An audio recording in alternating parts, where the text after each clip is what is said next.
누가복음 12장 35절부터 48절까지 말씀을 봉독합니다. 너희는 허리에 띠를 띠고 등불을 켜놓고 있어라. 마치 주인이 혼인잔치에서 돌아와서 문을 두드릴 때에 곧 열어주려고 대기하고 있는 사람들과 같이 되어라. 주인이 와서 종들이 깨어있는 것을 보면 그 종들은 복이 있다. 내가 진정으로 너희에게 말한다. 그 주인이 허리를 동이고 그들을 식탁에 앉히고 곁에 와서 시중 들 것이다. 주인이 밤중에나 새벽에 오더라도 종들이 깨어있는 것을 보면 그 종들은 복이 있다. 너희는 이것을 알아라. 집주인이 언제 도둑이 들지 알았더라면 그는 도둑이 그 집을 뚫고 들어오도록 내버려 두지 않았을 것이다. 그러므로 너희도 준비하고 있어라. 생각하지도 않은 때에 인자가 올 것이기 때문이다. 베드로가 말하였다. 주님, 이 비유를 우리에게 말씀하시는 것입니까? 또는 모든 사람에게도 말씀하시는 것입니까? 주님께서 말씀하셨다. 누가 신실하고 슬기로운 청지기겠느냐? 주인이 그에게 자기 종들을 맡기고 제때에 양식을 내주라고 시키면 그는 어떻게 해야 하겠느냐? 주인이 돌아와서 볼 때에 그 종이 그렇게 하고 있으면 그 종은 복이 있다. 내가 진정으로 너희에게 말한다. 주인은 자기의 모든 재산을 그에게 맡길 것이다. 그러나 그 종이 마음속으로 주인이 더디 오리라고 생각하여 남녀 종들을 때리며 먹고 마시고 취하여 있으면 그가 예상하지 않은 날 그가 알지 못하는 시각에 그 주인이 와서 그 종을 몹시 때리고 신실하지 않은 자들이 받을 벌을 내릴 것이다. 주인의 뜻을 알고도 준비하지도 않고 그 뜻대로 행하지도 않은 종은 많이 맞을 것이다. 그러나 알지 못하고 매맞을 일을 한 종은 적게 맞을 것이다. 많이 받은 사람에게는 많은 것을 요구하고 많이 맡긴 사람에게는 많은 것을 요구한다. 아멘. 이것은 하나님의 말씀입니다. 지난주에 이어 누가복음 12장에 나오는 예수님의 종말 설교를 살펴보고자 합니다. 지난주에 읽은 34절까지의 본문에서는 두 가지 요지가 담겨 있는데, 먼저 우리의 육신의 죽음이 끝이 아니라는 것, 그러므로 죽음 너머를 보라는 것이었고, 두 번째는 우리의 평안과 안전의 근거를 이 땅의 소유에 두지 말라는 것이었습니다. 오늘은 그에 이어 종말을 기다리는 제자들의 삶이 어떠해야 하는가를 묵상하고자 합니다. 본문 35절부터 48절까지 말씀에 의하면 예수께서 종말을 살아가는 우리에게 기대하시는 삶의 모습은 신실하고 지혜로운 청지기로서의 삶입니다. 지금부터 15, 16년 전의 일입니다. 저는 그 당시 경기도 안산에 살면서 서울 중계동에 있는 연구소에서 일을 하고 있었습니다. 지하철 4호선 종점이었던 안산역에서 열차를 타고 반대쪽 종점인 당고개역 두 정거장 전에서 내리는 지하철로만 1시간 50분 걸리는 먼 거리를 매일 출퇴근을 했습니다. 지하철을 갈아타지도 않고 종점으로부터 종점으로 다니다 보니까 늘 앉아서 가기는 하는데, 가다 보면 어디서부턴가 잠이 들어서 자다 깨고 하는 몽롱한 상태로 오갈 때가 많았습니다. 그날은 일이 많아 늦은 시간에 퇴근을 해서 지하철에 앉아서 잠이 든 채로 과천 부근을 지나고 있었습니다. 여느 때처럼 그날도 앉은 채 잠이 들어 있다가 갑자기 당장 일어나지 못해! 하는 호통소리에 놀라서 잠을 깼습니다. 어리둥절한 채로 눈을 뜨고 보니 바로 제 건너편 자리에 어떤 아저씨가 술이 취한 채 들어 누워 자고 있는데, 어떤 신사 한 분이 그 누워있는 사람을 향해 고함을 치는 것이었습니다. 사방을 둘러보니까 늦은 시간이라 저뿐만 아니라 여기저기서 잠에 들어있던 사람들이 자기에게 하는 소리인 줄 알고 저처럼 놀라서 깨어나서 어리둥절하고 겁먹은 표정으로 무슨 일인지 살피고 있었습니다.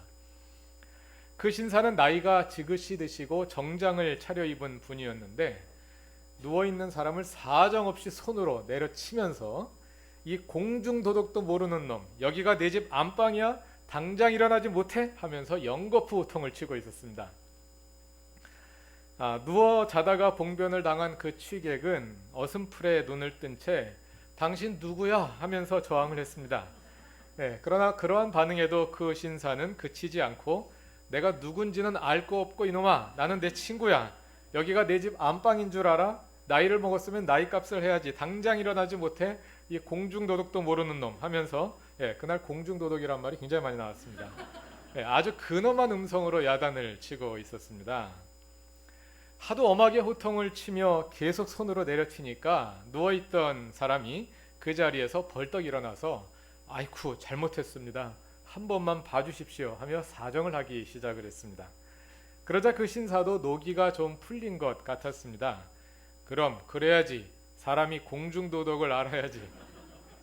누워있던 아저씨가 이제 정신이 들었는지 공손한 자세로 앉아서 다시 신사에게 물어보았습니다. 아이고 제가 잘못했습니다. 다시는 안 그러겠습니다. 그런데 죄송하지만 누구십니까? 그랬더니 그제서야 그 노신사가 자기가 누구인지를 밝힙니다. 나는 내 친구야 임마. 나도 술 취했어. 하시는데 잘 들어보니까 그분도 혀가 꼬여 있었습니다. 그러는 사이에 지하철은 과천 종합청사를 지나서 인덕원역에 들어서고 있었습니다. 다음 역은 인덕원이라는 안내방송이 나왔습니다. 방송을 들은 그 노신사가 여전히 혀가 꼬인 소리로 말했습니다. 여기가 무슨 역이죠? 인덕원? 지났네. 그 신사분은 인덕원역에서 바로 내렸고 그동안 자리에 앉아 숨을 죽이고 있던 모든 승객들은 서로 얼굴을 마주보고 참았던 폭설을 한순간에 터뜨렸습니다. 승객들은 한동안 배꼽을 잡고 웃느라 어쩔 줄을 몰라 했습니다. 지하철에 계속 앉아서 집으로 돌아가면서 그 노신사를 어떻게 이해해야 할지, 이분을 긍정적으로 평가해야 할지 부정적으로 평가해야 할지 가늠하기가 어려웠습니다. 한편으로는 비록 술에 취했어도 공중도덕은 지키겠다는 결연한 의지가 있는 것으로 보이기도 합니다만 자기 내릴력도 구별하지 못할 만큼 흐려진 판단력으로 남을 계도하겠다는 것이 그렇게 어울리는 행동으로 보이지는 않았습니다. 어찌 보면 이것이 남을 가르치고 훈계하기 좋아하는 우리들의 자화상은 아닌가 하는 반성을 하게 되기도 합니다. 오늘 본문인 누가복음 12장의 종말 설교에서 예수님은 우리를 향하여 깨어 있으라고 말씀하십니다. 지하철의 그 노신사처럼 스스로 깨어 있는 줄 생각하고 호통을 치며 폭력까지 사용해서 남을 깨우려 하지만 사실은 그 자신이 잠들어 있어서 자기 내릴 역조차 지나치는 것처럼 어리석은 상태에 머물지 말고, 아니면 술 취해 누워있던 사람처럼, 또 저를 포함하여 지하철에 앉아서 잠들어 있던 사람들처럼 정신없이 잠들어 있다가 호통 소리에 놀라서 일어나지 말고 정신을 똑바로 차리고 깨어서 그 날을 준비하라는 말씀입니다. 본문에는 비슷하면서도 서로 다른 세팅을 가진 두 개의 비유가 서로 연결되어서 나옵니다. 먼저 35절부터 40절까지를 보면 혼인잔치에 갔다가 밤늦게 돌아오는 주인을 허리에 띠를 띠고 등불을 켜놓은 채 잠들지 않고 깨어서 기다리는 종들이 등장합니다. 옛날 집의 구조를 염두에 두고 읽으셔야 합니다. 집 건물 밖으로 나가서 마당을 걸어 나가야지 대문이 있기 때문에 이 종들은 초인종 소리가 나자마자 등불을 들고 뛰어나가 주인을 맞이할 준비를 갖추고 있는 것입니다. 허리에 띠를 띈다는 것은 복장을 완전히 갖추고 즉시 움직일 수 있는 준비가 되어 있음을 말합니다. 당시 유대인들의 복장을 보면 긴 겉옷을 입었습니다. 그런데 겉옷을 입은 상태에서 동여매지 않으면 옷자락이 발에 걸려서 움직이기 힘들기 때문에 거동할 때는 반드시 마치 우리 전통 한복에 데님을 메고 허리를 묶듯이 유대인들은 띠로 옷을 동여매야지 자유롭게 거동할 수가 있습니다. 그렇게 준비하라는 것입니다. 또 예수님은 등불을 켜놓고 기다리라고 말씀하십니다. 옛날 등불은 등잔에 갓을 덮어 놓았습니다. 그렇죠? 그래서 불을 붙일 때는 갓을 벗기고 기름에 담긴 심지에 조심스럽게 불을 붙인 다음에 심지에 붙은 불이 완전히 살아난 다음에 다시 갓을 씌워서 들고 나가는 것이기 때문에 주인이 도착한 후에 비로소 불을 붙이려고 하면 지체되는 시간이 너무 많이 걸려서 늦을 것입니다. 그래서 주인이 오자마자 바로 뛰어나갈 수 있도록 미리 불을 붙여놓고 대기하고 있는 것입니다. 이 비유를 읽다 보면 한편 예수님이 너무 과한 요구를 하시는 것은 아닌가 하는 생각이 들기도 합니다. 주인이 늦게 오면 자다가 속옷바람으로 나가서 문 열어드리면 안 됩니까? 같은 남자끼리인데. 네, 여종 같지는 않아요. 여기 나오는 종들이. 또 잔치에 갔다가 여종일 수도 있겠죠. 남종이 뛰어나가면 되죠. 예, 잔치에 갔다가 또 밤에 늦게 돌아오면 어차피 등불을 켜가지고 오고 있을 거 아닙니까? 잔치집에서. 그러니까 그 등불 가지고 그냥 대문 안으로 걸어 들어오면 되지 않습니까? 굳이 불 켜가지고 놓고 기다려야 되는 겁니까? 예. 너무 과한 요구 같지만 그러나 그건 과한 요구가 아닙니다. 왜 그렇습니까? 그는 주인이고 나는 종이기 때문입니다. 당연히 그렇게 하는 것이기 때문입니다. 이 비유가 말하는 것은 그저 단지 오심을 준비하는 것이 아니라 주인의 오심을, 우리 주님의 오심을 준비하라는 것입니다. 예수님은 다시 오십니다. 다시 오시는데 주님으로 오십니다. 주 예수가 오심으로 우리 삶의 주인이 되실 것입니다.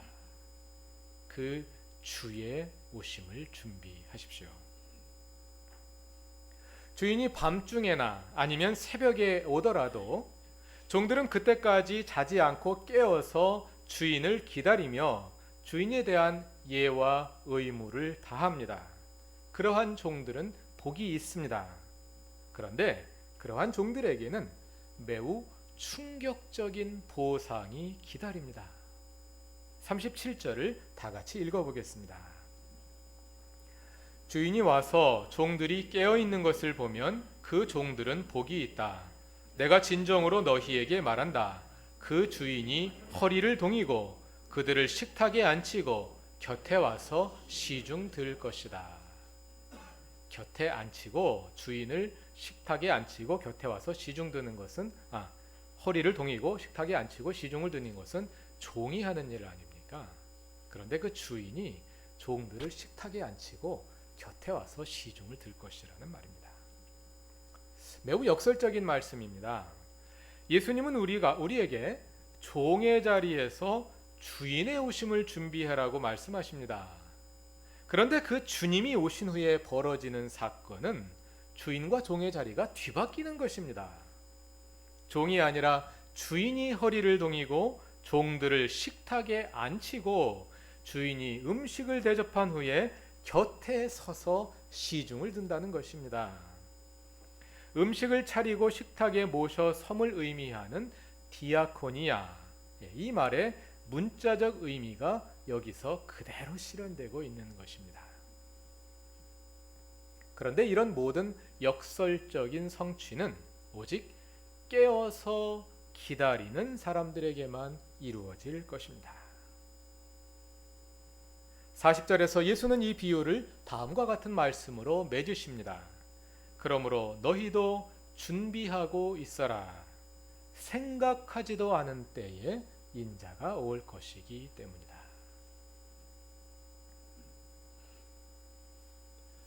그런데 깨어 기다린다는 것은 무엇을 의미할까요? 야간 경계 근무를 쓰는 보초병이나 경비원들처럼 밤이 되어도 근무복을 입지 말고 잠을 자지 말고 예수를 기다리라는 말씀일까요? 첫 비유는 예수님의 승천과 재림까지의 모든 사건을 하루에 일어난 사건으로 비유하고 있습니다. 그래서 오늘 우리의 입장에서 읽자면 예수께서 부활 승천하신 기원 후 30년경부터 오늘 2012년까지 2000년 가까운 시간을 단 하루 시간으로 비유하고 있는 것입니다. 또 어쩌면 2000년보다 더 길어질 수도 있습니다. 이 비유는 깨어서 준비함을 문자 그대로 잠을 안 자고 깨어 있는 것으로 비유하고 있는 것이지 어떻게 준비해야 하는지를 구체적으로 가르쳐 주는 것은 아닙니다. 반면에 42절부터 이어지는 두 번째 비유는 깨어서 준비함이 무엇을 의미하는지, 우리가 어떻게 준비해야 하는지를 여전히 비유적으로 보여줍니다마는 좀 더 구체적으로 가르쳐 주십니다. 주님의 오심을 기다리는 그리스도인들은 주인의 종들을 맡아 관리하는 청지기와 같다는 것입니다.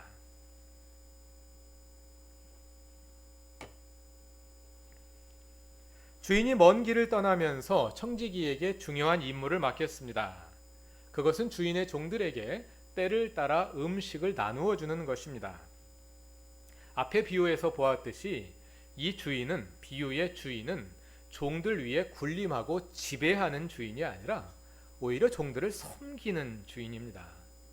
그런데 먼 길을 떠나게 되어서 그 종들을 보살필 사람이 없으므로 자기 대신에 청지기를 세워서 그 종들을 보살피게 하는 것입니다.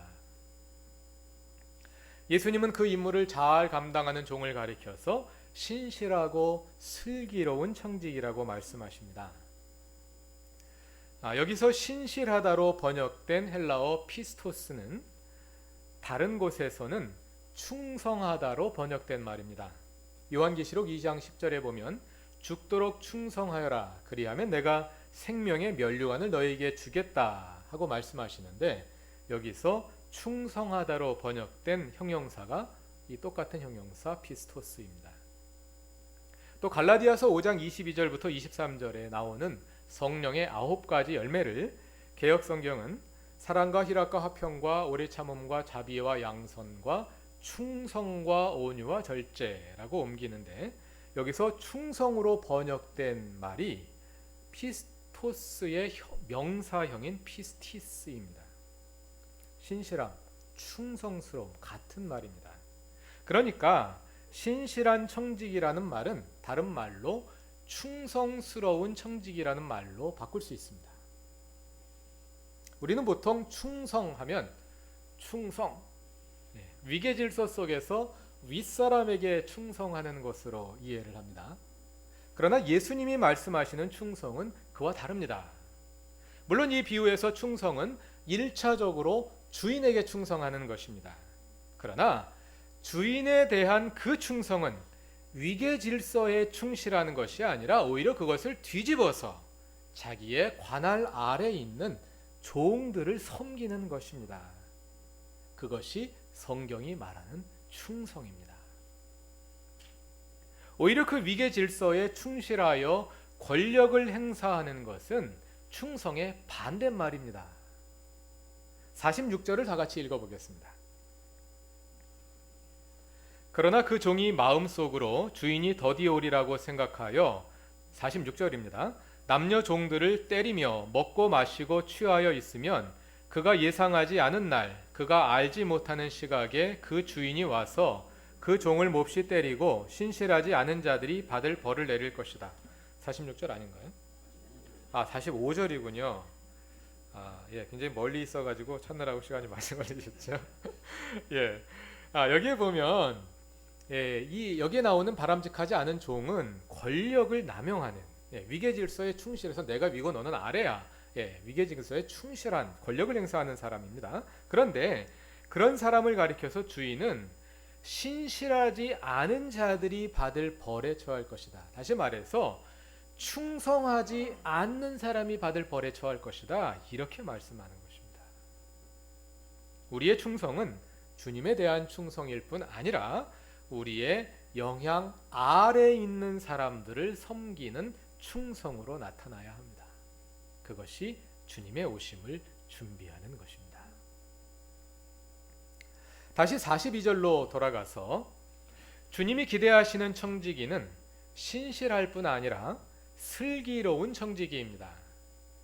여기서 슬기롭다로 번역된 말은 프로니모스, 분별이 있다는 뜻입니다. 종말을 준비하는 바른 자세를 말하는 본문의 맥락에서 볼 때 그 지혜, 그 분별은 때를 분별하는 지혜를 가리키는 것으로 보입니다. 때를 분별하는 지혜. 때를 분별한다는 것은 주님이 오실 때를 정확히 알아내는 능력을 말하지 않습니다.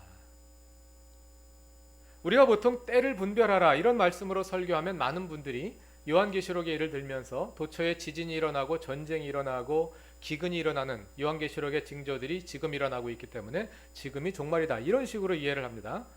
기근과 지진과 전쟁은 오늘만 일어난 것이 아니라 100년 전에도 200년 전에도 300년 전에도 인류 역사 동안 쉬지 않고 일어났습니다. 물론 지금은 통신이 발달해서 더 가깝게 더 많은 지진과 전쟁과 기근의 소식을 알고 있는 것뿐입니다. 그렇기 때문에 바로 지금이 종말이다 이렇게 간단히 말할 수 없습니다. 모든 순간이 종말의 가능성이 있는 거죠. 마가복음 13장 32절과 마태복음 24장 36절에서 예수님은 그 날과 그 때는 하늘에 있는 천사들도 아들도 모르고 오직 아버지만 아신다고 했습니다. 예수님도 모르는 것을 우리 보고 알아내라고 요구하시는 것이 아닙니다. 예수님도 모르는 것을 알아내려고 할 때 여기서부터 이단이 나옵니다. 때를 분별하라는 것은 종말의 시간을 계산하라는 말이 아니라 지금 우리가 살아가고 있는 바로 이 때가 그 때가 언제이든 예수께서 오실 수 있는 때임을 인식하라는 것입니다. 좀 억지스럽게 들릴 수도 있습니다. 예수님 승천하신 후 2000년이 지났는데 그 2000년 동안 그리스도인들은 모든 순간을 예수께서 오실 수 있다는 태도로 살았습니다. 그렇다면 지금 이때가 예수님 오실 때라고 믿고 사는 게 그게 무슨 때를 분별하는 겁니까? 2000년 동안 틀렸는데? 때를 분별한다는 것은 지금이 마치 그때인 것처럼 사는 겁니다. 청지기의 입장에서 마치 주인이 이미 돌아온 것처럼 여기고 사는 겁니다. 주인이 멀리 떠난 상태에서는 청지기가 주인의 모든 권력을 대행하고 있기 때문에 청지기가 사실상 주인과 같습니다. 그래서 45절에 나오는 어리석은 청지기, 즉 때를 분별하는 지혜가 없는 청지기는 마치 자기가 주인인 듯 행세합니다. 그는 주인이 더디 오리라고 생각합니다. 그는 때를 분별하는 지혜가 없어서 주인이 올 때가 멀었다고 생각합니다. 주인이 올 때가 멀었다는 것은 다른 말로 주인이 없다는 말이죠. 주인이 없다는 이야기는 내가 주인이라는 이야기죠. 그는 이 주인의 부재 상태를 권력과 탐욕의 기회로 오용하고 남용합니다. 남녀 종들을 때리고 먹고 마시고 취합니다.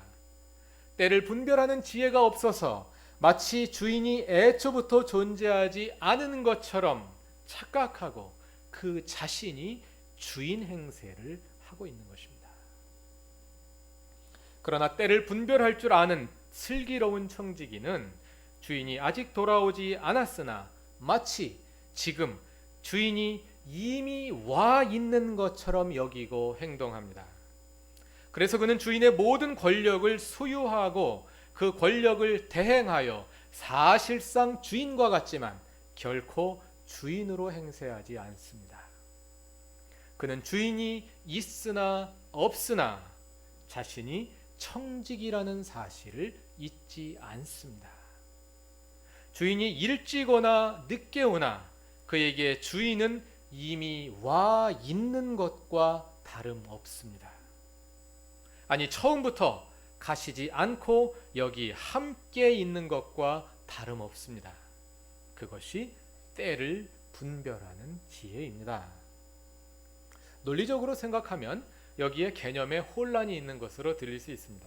때는 어디까지나 시간을 가리키는 용어이고 그런데 그것을 하나님의 임재라는 상태와 어떻게 동일할 수가 있느냐 이런 문제를 지적하실 수도 있습니다. 그러나 복음서에서 하나님 나라의 때는 종종 하나님 나라 자체와 동일시됩니다. 예를 들어서 누가복음 4장 19절 회당 설교에서 예수님은 하나님 나라의 선포를 주님의 은혜라는 때의 선포와 동일시합니다. 하나님의 나라가 온다 하고 선포하는 것은, 하나님의 나라를 선포하는 것은 하나님 나라의 때를 선포하는 것과 같습니다. 또 19장 44절에 보면 예수의 오심을 하나님의 때가 옴으로 기술합니다. 말씀을 맺겠습니다. 때를 분별하는 지혜.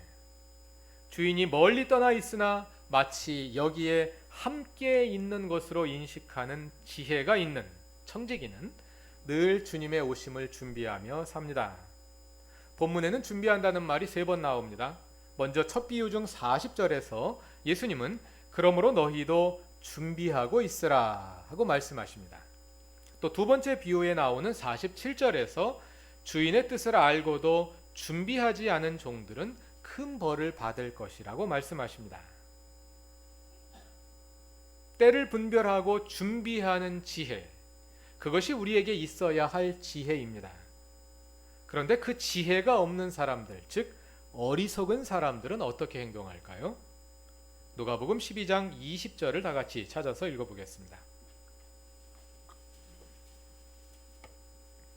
20절은 어리석은 부자의 비유의 한 구절입니다. 그러나 하나님께서 말씀하셨다. 어리석은 사람아, 오늘 밤에 내 영혼을 내게서 도로 찾을 것이다. 그러면 내가 장만한 것들이 누구의 것이 되겠느냐? 어리석은 사람이라고 말씀하시죠. 내가 장만한 것들이 누구의 것이 되겠느냐. 여기서 장만하도록 번역된 동사 헤토이 마조는 47절에서 준비하도록 번역된 것과 같은 동사입니다. 그리고 같은 말이 40절에서는 헤토이모스라는 형용사로 등장합니다. 같은 말이 반복되고 있는 겁니다. 이렇게 함으로써 지혜로운 사람이 준비하는 것과 어리석은 사람이 준비하는 것이 선명하게 대조되어 나타납니다. 어리석은 사람도 준비를 안 하는 게 아닙니다. 준비를 합니다. 그런데 어리석은 사람은 무엇을 준비합니까? 18절과 19절이 그 내용입니다. 창고를 확장하고 노후 준비를 충분히 갖추어 놓은 후 그것으로 평안과 안전의 근거를 마련했다고 확신합니다. 그런데 20절이 말하는 것처럼 그는 참으로 어리석은 사람입니다. 때를 분별하는 지혜가 없기 때문입니다. 바로 오늘 밤에 하나님이 그 영혼을 다시 찾아가실 것인데 노후 준비를 아무리 잘 갖춰놓은들 무슨 소용이 있겠습니까? 여러분은 노후 준비를 어떻게 하고 계십니까? 진정한 노후 준비는 죽을 준비를 하는 것입니다. 우리는 노후에 어떻게 살까만 걱정하지 않습니까? 어떻게 죽을까를 준비하는 것입니다. 주님을 맞을 준비를 하는 것입니다. 때를 분별하는 것입니다. 지금이 바로 그때라고 인식하고 인생의 하루하루를 삶의 마지막 순간을 살듯이 살아가는 것입니다. 주 예수께서 이미 내 삶에 오신 것을 인식하고 내가 주인 행세를 하지 않는 것입니다. 하나님의 주인 되심을 깊이 인식하고 오직 신실한 하나님의 청지기로 살아가는 것입니다. 신실하고 분별 있는 청지기, 그것이 우리 그루터기 교회 모든 교우들의 삶이 되시기를 바랍니다. 다 같이 기도드리겠습니다. 우리의 삶의 주인으로 오시는 주님, 오늘을 그때처럼 살아가기 원합니다.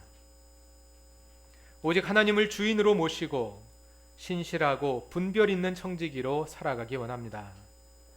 내게 맡겨주신 사람들이 나를 인해 때를 타라 필요한 것들을 공급받으며 나로 인해 행복하게 되기 원합니다.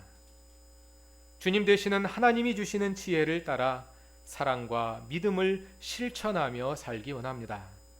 가르쳐 주시고 북돋워 주시고 이끌어 주옵소서. 예수님의 이름으로 기도드립니다. 아멘.